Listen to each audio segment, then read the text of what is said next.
Daisy. One day, when Thomas was being repaired, the Fat Controller brought Daisy to work at the station. "Look at me," she said to the passengers. "I'm highly sprung and right up to date. After travelling with me, you won't want to ride in Thomas's bumpy carriages again." The passengers climbed aboard and waited for Daisy to set off. Every morning, milk was collected from the farms and put on a wagon at the station. The wagon was coupled to Thomas's first train of the day so he could take it to the dairy. That day, the milk wagon was waiting for Daisy. "I won't take that," she said in horror. "Nonsense," said her driver. "Come on now, it won't take long." But Daisy refused to move. Daisy lied so she wouldn't have to take the wagon. "My fitter says I'm highly sprung, and pulling is bad for my swerves," she said. "I can't understand it," said a workman. "Whatever made the Fat Controller send us such a feeble—" "Feeble?" spluttered Daisy crossly. "Stop arguing," cried the passengers. "We're already late." Nothing Daisy's driver or guard said would change her mind.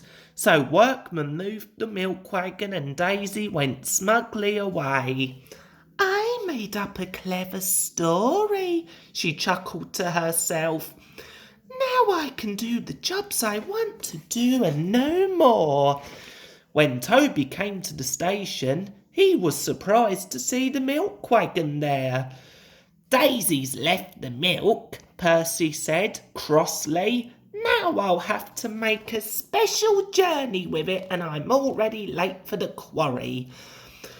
"Why don't I take the milk to the dairy and you fetch my quarry trucks?" Toby said. "That way we can both save time." It was agreed and both engines set off.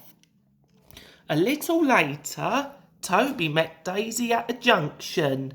She laughed at his side plates and cow catchers. Toby explained that he had them to stop animals being hurt if they got onto the track in front of him. "You're just scared," Daisy said rudely. "If I see an animal on the track, I'll toot and it will move."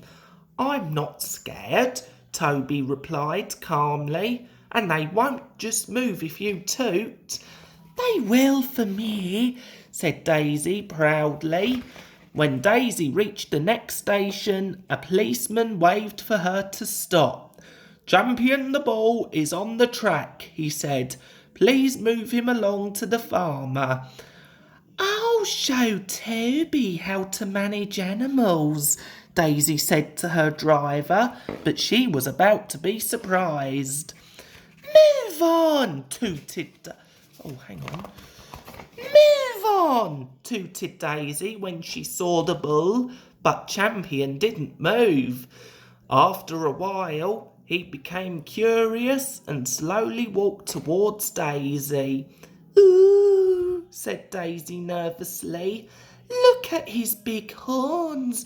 If I bump into them, he might hurt himself." She quickly backed away and left. Meanwhile, Percy had picked up Toby's trucks. He was still grumpy about Daisy, so he was rude to the trucks. The trucks decided to teach him a lesson. When he pulled them over a big hill, they shoved him forward, sending him racing out of control. "Help!" Percy cried as he flew through a level crossing and crashed into some stone trucks in the yard. Toby was leaving the station when Daisy crept back. One of her passengers told him what had happened. "Now you know why my side plates and cow catchers are so useful," Toby chuckled. Just then, a workman told them about Percy's crash. "If you help Percy," Toby said to Daisy, I'll take your passengers and move the bull." Daisy agreed and both engines set off. Daisy worked hard all afternoon. She moved all the stone trucks away from the track so the breakdown train could rescue Percy. The Fat Controller came to speak to Daisy.